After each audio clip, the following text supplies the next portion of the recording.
You're streaming. All right. Right. Welcome, everyone. Happy Saturday. Welcome to another master class. I am super excited to be here today. We're going to be talking about confidence. And I am super excited to present to you guys my fiercely confident framework. We are going to be talking about what confidence is. We're going to be talking about the myths of confidence. We're going to be talking about why confidence is so freaking hard.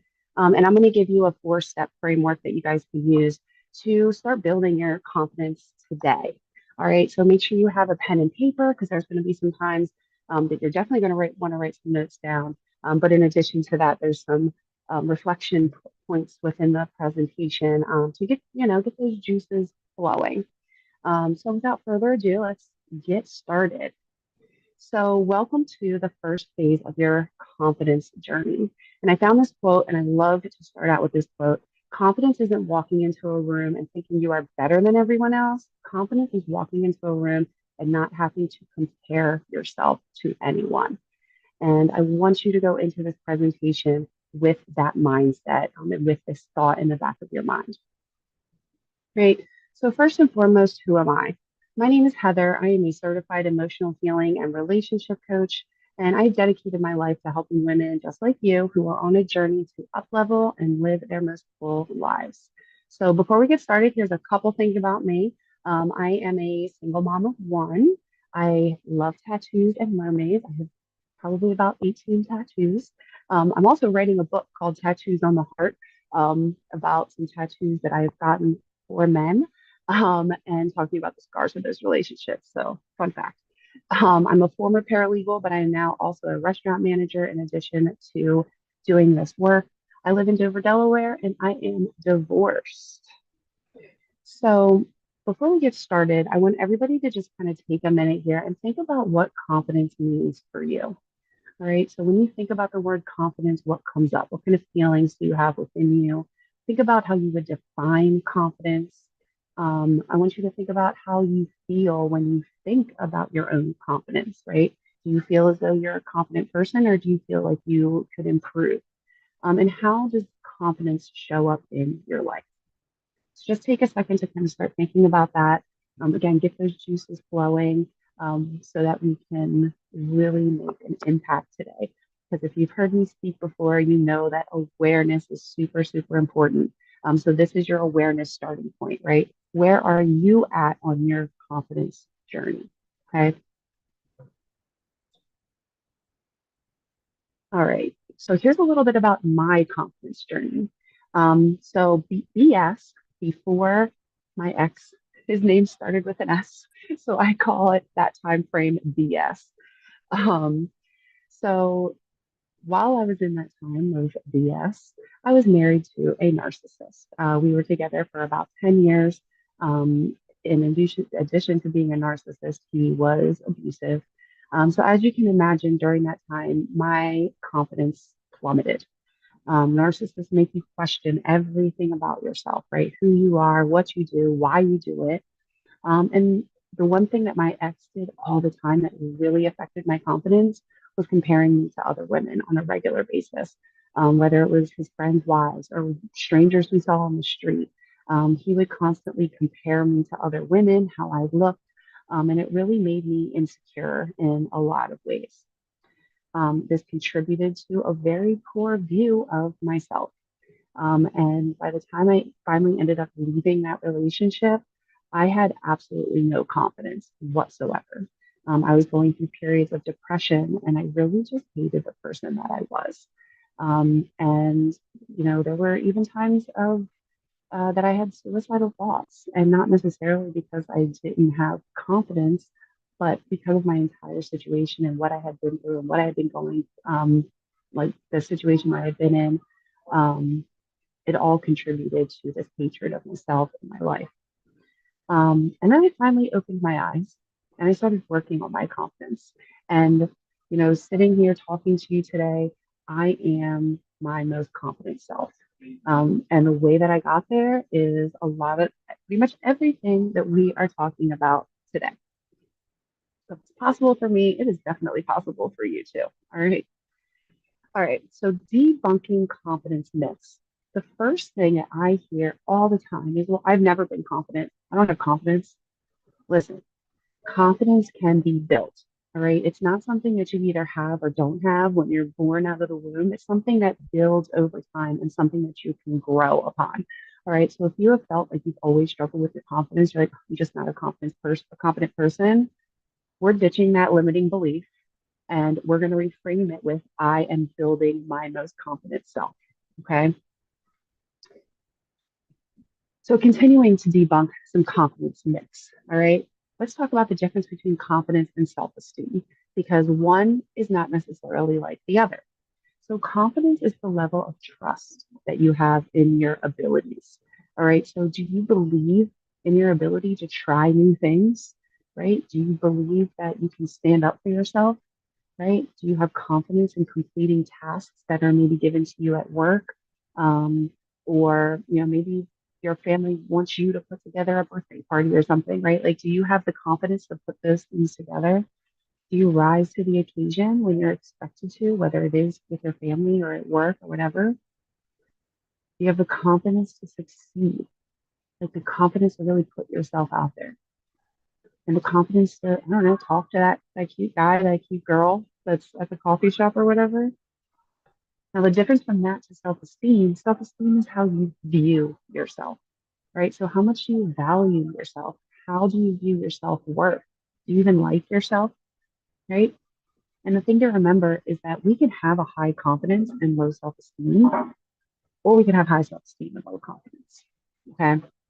So, it's important to remember the distinction between those two. So, let's get into the nitty gritty of confidence. So, why do we struggle so much with confidence? Now, I have 5 things listed here, and then we're going to get into the biggest reason why after that. But let's go through these. So, the first thing that really plays a role in our confidence is society, right? Now, depending on how old you are, like when you grew up, is going to have a big impact on this aspect of it because throughout certain times in history, there were certain points where women were devalued more and their body image was valued more than certain other times, right? So society kind of has these rules, quote unquote, and a certain timeline that they think we should be living by. And if we don't follow that, we're looked at as like a black sheep or a failure. And that gets into our heads, right? So it lowers our confidence. So for me, an example of this would be I had my daughter at 19, right? There's a rule, societal rule that's like, oh, that's too young to have a kid. So it really got in my head and it affected my confidence when it came to my parenting, when it came to my relationships, all because I let this stupid rule, quote unquote rule, not a real rule, an arbitrary rule, get into my mind. Another reason that women specifically struggle with their confidence is men. Men are constantly comparing us to each other, right? Maybe you have a narcissistic ex like I do, right? Men make us feel like we're not enough. And the worst thing of all is that they sexualize women, right? I have been with so many men that make me feel like I'm some sex toy or something for them.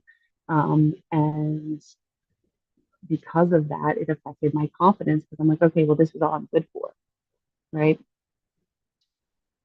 Social media is another contributing factor to us struggling with our confidence so freaking bad because people that you see on social media are posting these highlight reels. They're using filters, they're using Photoshop. So they're making their lives look perfect. They're making their lives look like this grand, fantastic thing, when in reality, they are having the same struggles that we are.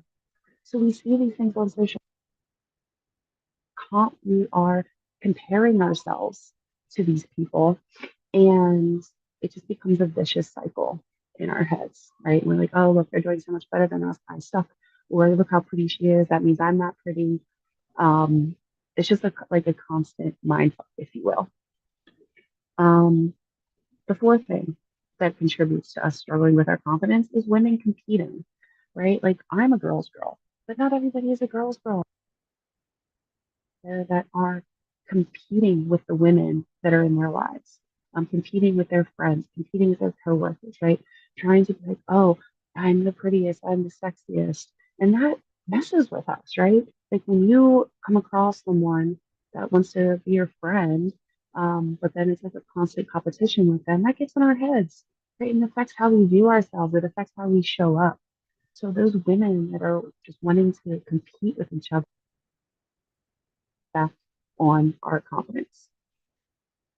And the fifth thing here is our past, right? There are going to be times in our past that are going to contribute to our confidence, whether it's our childhood, past jobs, past friendships, relationships, whatever it is.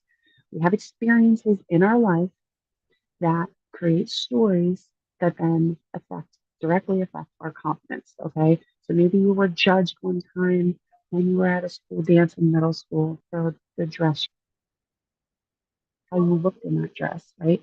That could have stuck with you and affected you for the rest of your life. All right. So I want you to think about how these five different things have affected your confidence. Okay. And which one plays the biggest role in bringing down your confidence? Is it society rules? Is it men? Is it social media? Is it this need to feel like you have to constantly compare yourself and compete with other women? A lot of crap in your past that have contributed to these things. I apologize if I sound crazy or start sniffling or coughing. I woke up this morning super congested. My allergies are not liking this back and forth in the weather. So, yes, I apologize ahead of time if I start, you know, got something going on here. All right. So, those things are not the only factors, right? Like I said, there's one major contributing factor that was not there. And that is, how do you allow these things to affect you? Okay, are you allowing your past to play a role in your confidence? Are you allowing your past experience with men to play a role in your confidence?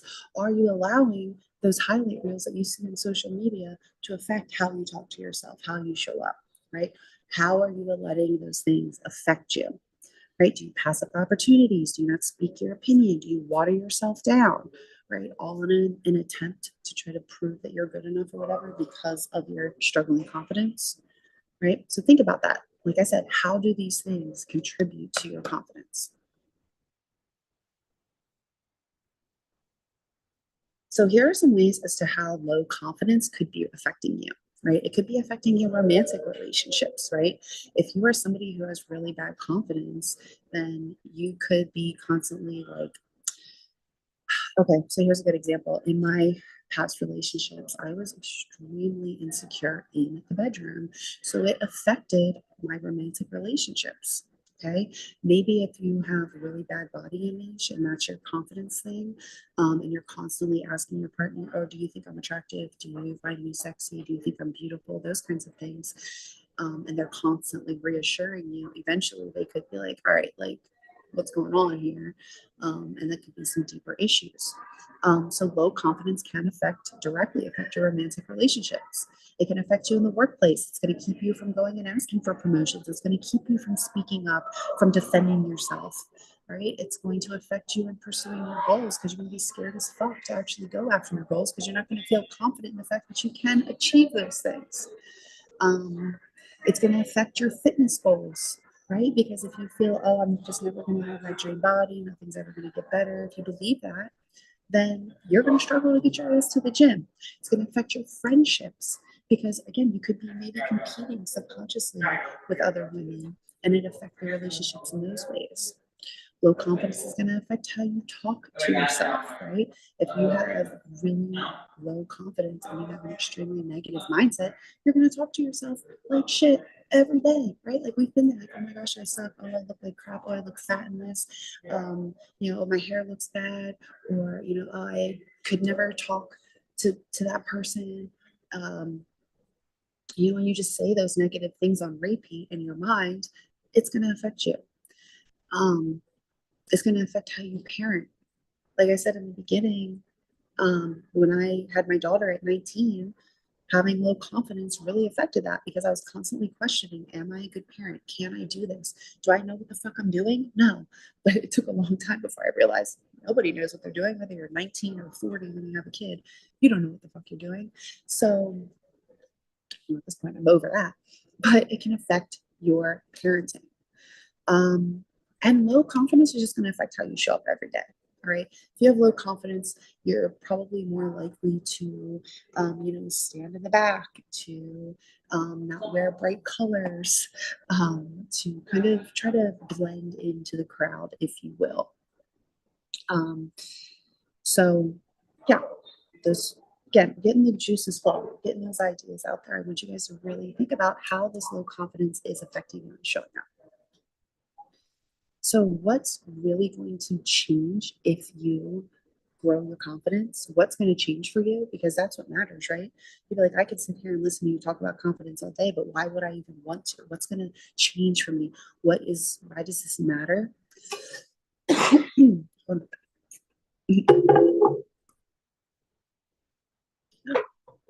So it's going to help you embrace change. It's going to get you to be a goal chaser. It's going to have you out here speaking your mind. You're going to love yourself more. You're going to know what the fuck you want.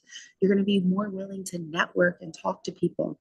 And you're going to be much more willing to face your fears and get out of your comfort zone and try new things, right? Confidence helps you all the way across the board in so many different ways in your life.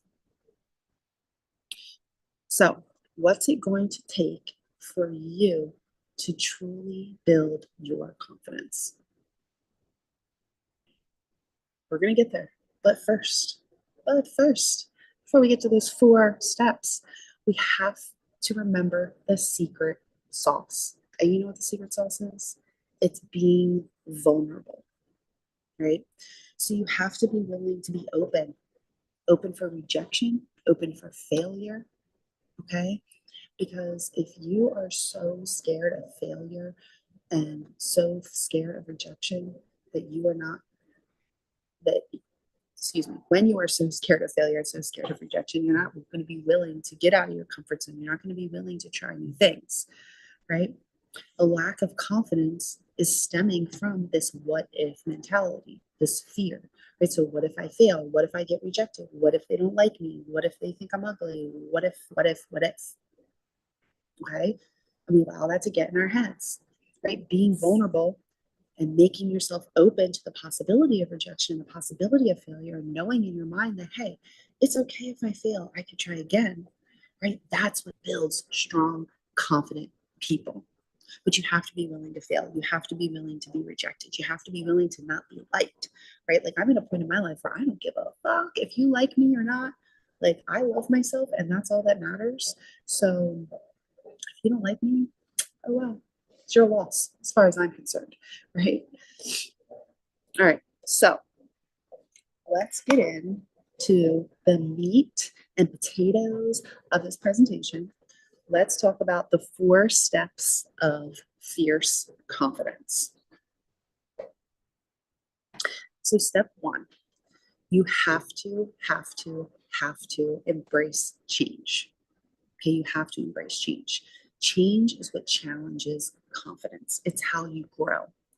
All right. And how we react to change matters. So I want you to ask yourself, like the last time that something changed, whether it was maybe plans changed at the last minute or your job changed, your whole lifestyle, that became uprooted. Maybe you had to move or something like that. Like, how did you react to that? Was it like, holy fuck, what is happening? And you start freaking out? Or you're like, no, it's okay. Or we're like, no, it's okay. Like, I know that I got this. I know that I'll get through this. That belief is what's going to help you and really grow and create that change, that long lasting change. So I want you to remember that confidence is the belief that you have in your abilities. Okay, we talked about that before, confidence versus self-esteem. So confidence is the belief that you have in your abilities.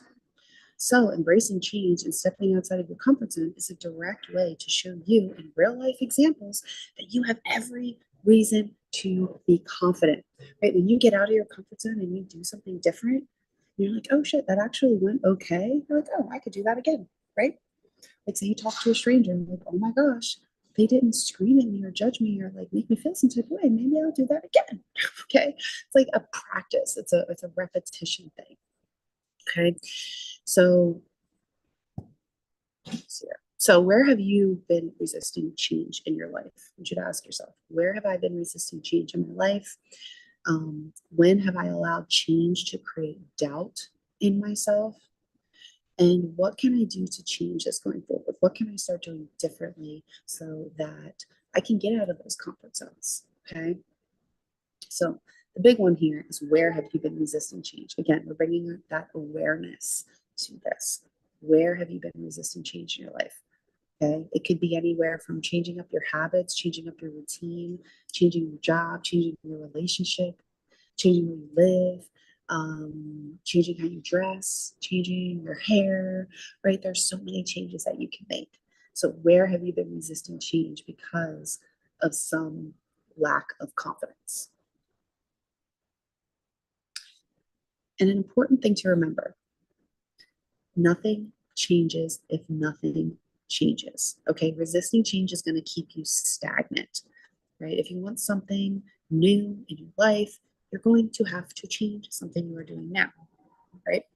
You can't just continue to do the same thing and expect a different result, right? That's the definition of insanity, okay? So you have to start creating change in your life. You have to start doing different things. Change, again, change up your